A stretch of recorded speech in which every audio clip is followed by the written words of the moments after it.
Hey guys, long time no vlog. So today I'm gonna give you a life update and also a mini tour of the garden. It's been so long since I have vlogged in this channel na busy tayo sa ating work from home era.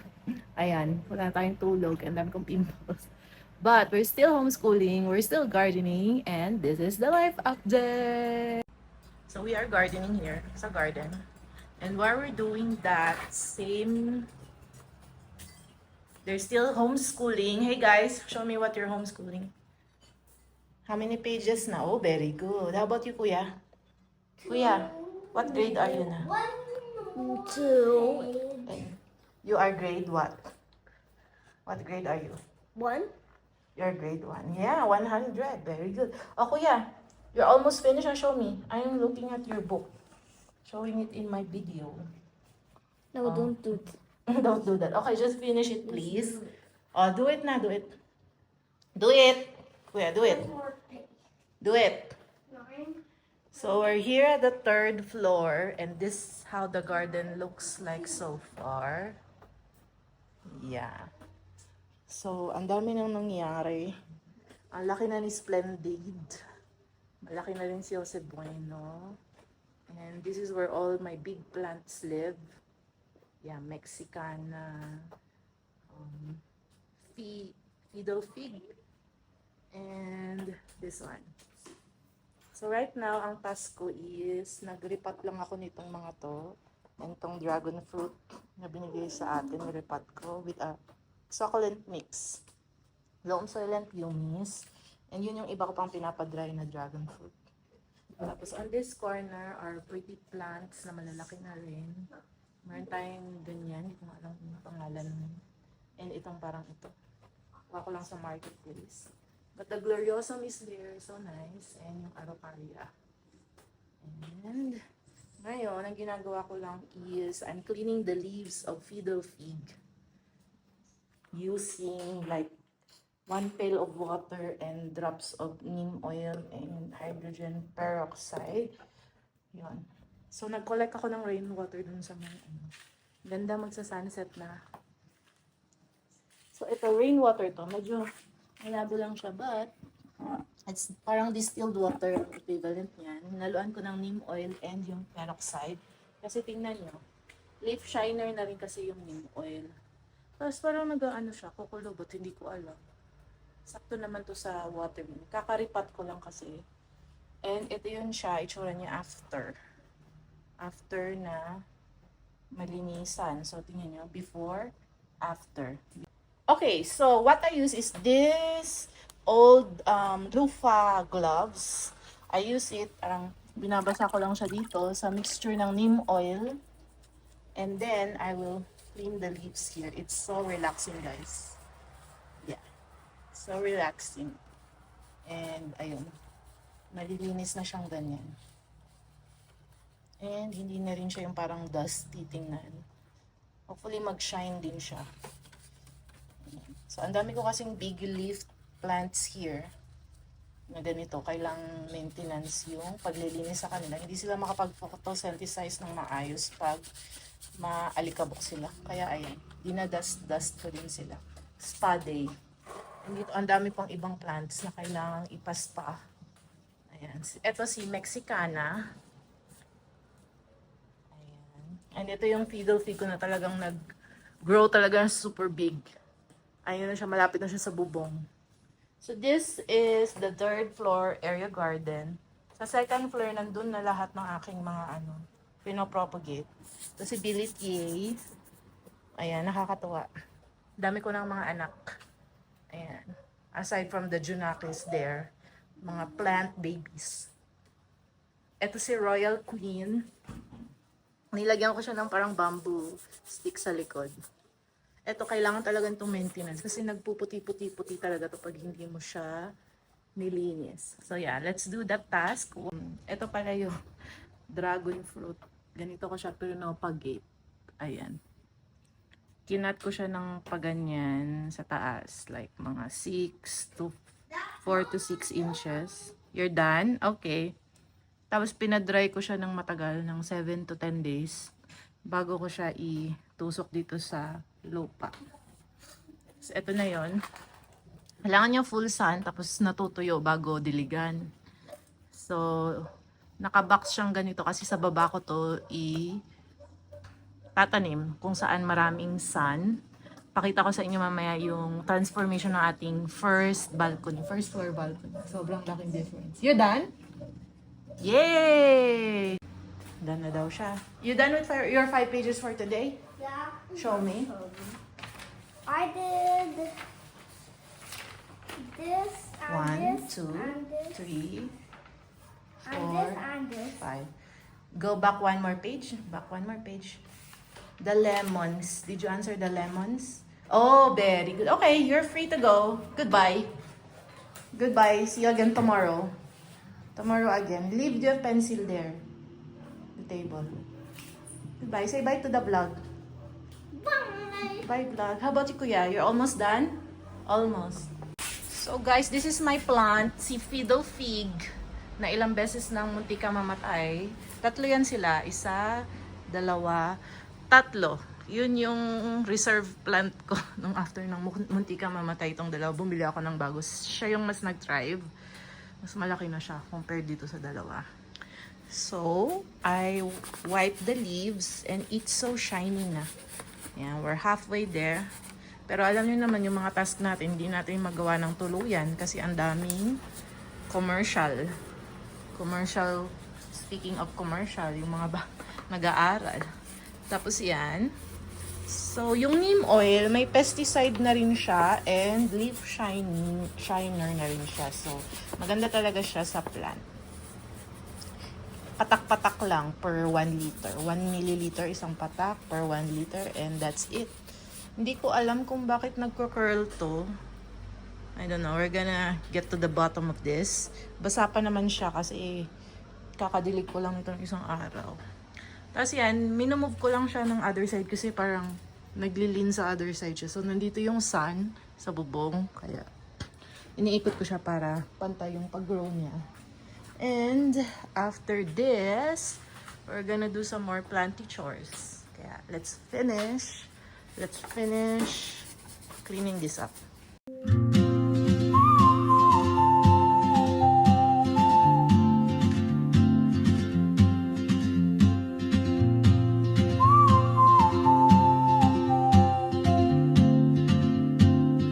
So guys, tapos na tayo maglinis ng fiddle leaf sa corner na yon. And on this corner naman, ito naman yung mga next na lilinisin natin. So I have these burley marks. Sobrang laguna nito at pinaghiwa-hiwalay ko na sila. Ang dami kong baby plants dito. It's like 10 plants. So dito sa taas may 3 big pots. Tapos pinamigay ko na rin yung mga babies niya. Kasi talagang as in bonggang-bongga yung plant na to. Nag-ano talaga siya, nag-bloom siya dito sa 3rd floor, tuwang-tuwa siya. So, I decided to propagate para dumami. Pero parang may nakita kong spider mites. Kaya kailangan natin siyang linisan yung leaves niya and make sure na lumago siya at wala siya masyadong peste. Ayan. So, ganun lang talaga. Wash lang. Meron din akong regular pesticides na ini-spray sa kanila once a week or every 2 weeks as maintenance. Pero as usual, hindi ko naman yung laging nagagawa. Thank God na lang na buhay pa talaga sila. And after this, I'm gonna do mga monstera naman. Meron ako ditong Tycons. Ayan, tapos na yan kasi VIP treatment talaga to palagi. Siya yung inuna kong linisan kanina kasi siya yung favorite ko. And then, also, favorite ko rin naman yung ibang plants. Sorry plants, huwag kayong magtampo. Pero yeah, yun nga, iisa-isahin natin silang lahat today para make sure na masaya silang lahat today. Di ba? She moves like a map with no borders, a whisper caught in the wind. I see her boots at the corner cafe with a notebook and a grin. She's chasing skies I've never named while I stay in my lane. But something in the way she moves keeps pulling at my my chain. Oh, traveler, you carry the sun in your stride, leaving behind what I hold inside. If I don't ask your name today, I may never get the chance to walk beside your wandering dance.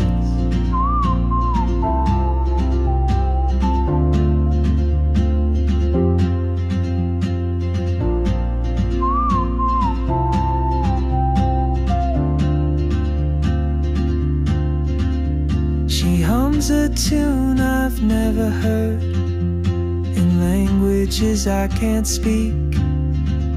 She writes down cities on her wrist and dreams she'll never keep. I sip my coffee, miss my cue, still anchored by my fear. But time rolls on like open roads, and soon she won't be. Kung bagong dating ng mga Shopee supplies. Bumili ako bumili ako ng plastic na pot, pero mas bumili ako ng parang ito. Para siyang garbage can, pero may butas na siya and mas matibay siya sa nabili ko before na mga ganitong klase. Parang ito ang diling ma-deform, pero mura lang siya na pot. Ito nilipat ko kanina, yung Sansevieria. And yeah, so itong mga to, pwede ko siyang panglipat dyan. And another planty chores I need to do is Osmocote. Yan, Osmocote, nilalagay ko siya sa mga isang kutsara kada pot para fertilizer nila. Yan, slow release fertilizer. Tapos dito ako nagmi-mix ng lupa. Yan, hinahaluan ko ng pumice, ng loam soil, ng ipa. So, ayun. So far, that's the update dito sa garden sa taas. Look at your ability. Ang ganda niya na. Tapos, tinatry ko pa rin bumuhay ng rubber plant. Hindi talaga ako makabuhay. Kakaripat ko lang ito today using the new pot na binili ko sa Shopee. Ayan. Kasi ito pala yung ating monkey's tail. May babies na siya. Ito yung Queen of the Night, monkey's tail. And ito yung original na monkey's tail na kinuha na natin ng babies. Ayan. Ngayon pa lang ako natututo mag-alaga ng succulents. Kaya ang dami kong biniling pumice, panghalo sa lupa. Tapos yun din, yung jade plant na yun, succulent yun. Ayaw nilang laging nadidiligan. So yeah. Tapos ito si Philodendron Orlando. Malaki na rin siya. Tsaka yung Silum. Ito si Diefenbach, parang kailangan ko siya lagyan ng stick or something. Kawawa na siya dun. Or na-overwater siya dun kasi may tulo. Diyan. And then, ayan, ito si Orlando. Sobrang laki na niya. Lumalabas na siya sa pot niya. And si Mexicana. Hindi ko pa siya nalalabahan. Pero yan siya. Para siyang Mickey Mouse. Ang ganda niya. May bago siyang leaf doon. Oh, super pretty. Ayan. So nakakatuwa. Yun nating mga gardening stuff today. So, yeah. I'm so proud of my garden. I'm so happy for them. Yun, anak yun nung ito parang hindi ko alam kung mami ba to or ano. Para hiniwalay ko sila at mas nag-grow yun. And naman, gonna show you guys yung update dito sa loob ng bahay ng mga plants. So, from the third floor, I put some plants in yung third floor, no? I put some plants dito sa landing. Mga snake plant dito, mga aglaonema dito sa may window. Ito, galing din to sa malaking plant. Tapos, pinapagate ko na sila. Ganyan sila kadami, guys. Tapos, ito, Black Congo ata ito, Philodendron. Mga ano sila, kaya nilang tumira sa malilim na lugar or low light situations. Kaya, ganyan. Andyan sila sa landing. And ito, bumili din ako nito sa Shopee. Ang cute nito. Para paglagyan ng mga maliliit na paso. Ang dami talagang Black Congo na propagation na nabuhay talaga sila. Ang sikreto lang, puro pumice ang laman yan. Pumice at konting soil para talagang well-draining sila. Tapos sobrang dali lang nitong alagaan. Hindi ko alam kung bakit. Sobrang dami talaga nila. So ganyan sila. Tingnan from the third floor landing. And yung second floor landing, nilagyan ko din ng mga halaman. Kasi ito yung pinaka-bright dito sa bahay. Kasi napakalaki ng windows dito sa side na to. And even though tinted siya, meron pa rin sa nakukuha windows from there and here. Morning light dito. So ito is parang white butterfly siya na aroid. Super nice din yan. Sobrang dami din. And ito, kakaripat ko lang nitong string of hearts. Succulent pala to, hindi ko alam. So dapat hindi siya araw-araw dinidiligan. Dapat once a month. Charot. Once a week daw or once a month. Depende kung gaano kabilis matuyo yung lupa mo. And dito, peace lily. Isa to sa mga dekwat natin sa tennis court na nabuhay. Sabi nila yung peace lily, lagay mo siya kung saan maraming dumadaan. Tapos, para mag-promote ng peace sa family. Ito, calathea to, praying plant. Mahilig sila sa water, so sila lang yung mga calathea lang yung lagi kong dinidiligan every other day.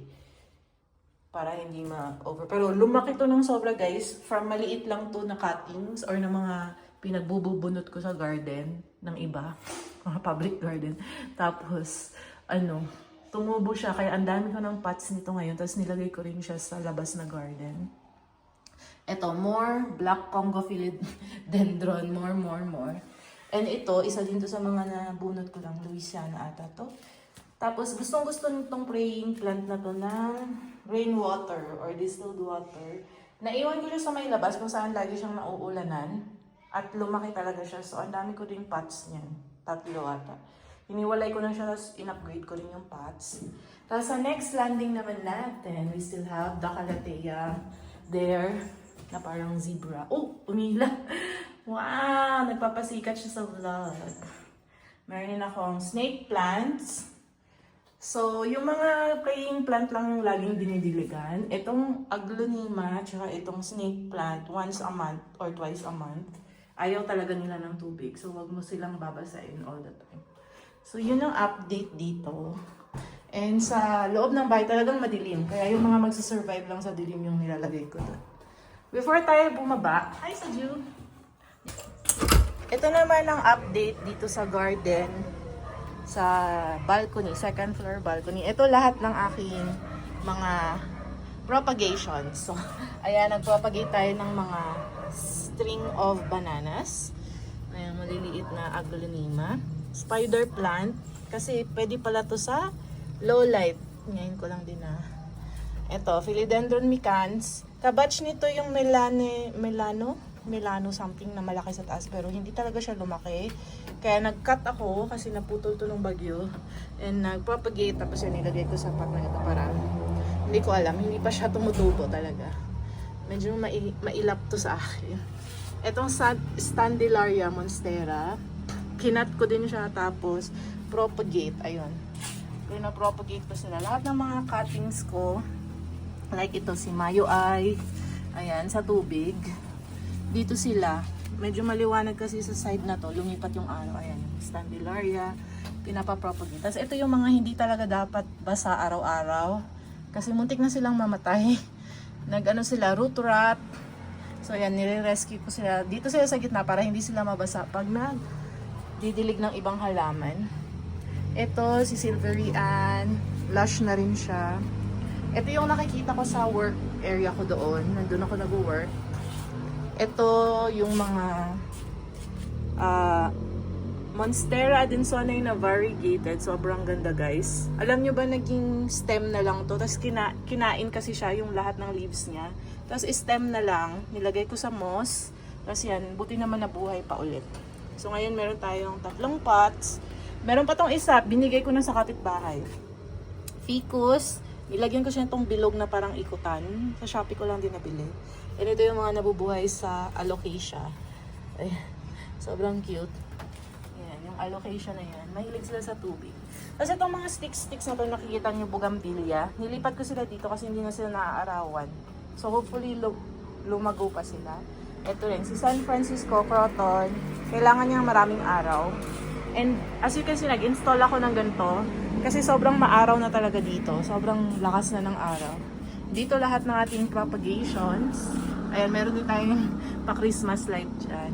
So, ito na yung lahat ng iba sa Burley Marks. Ang dami ko nang napamigay nito sa kapitbahay, sa mga friends.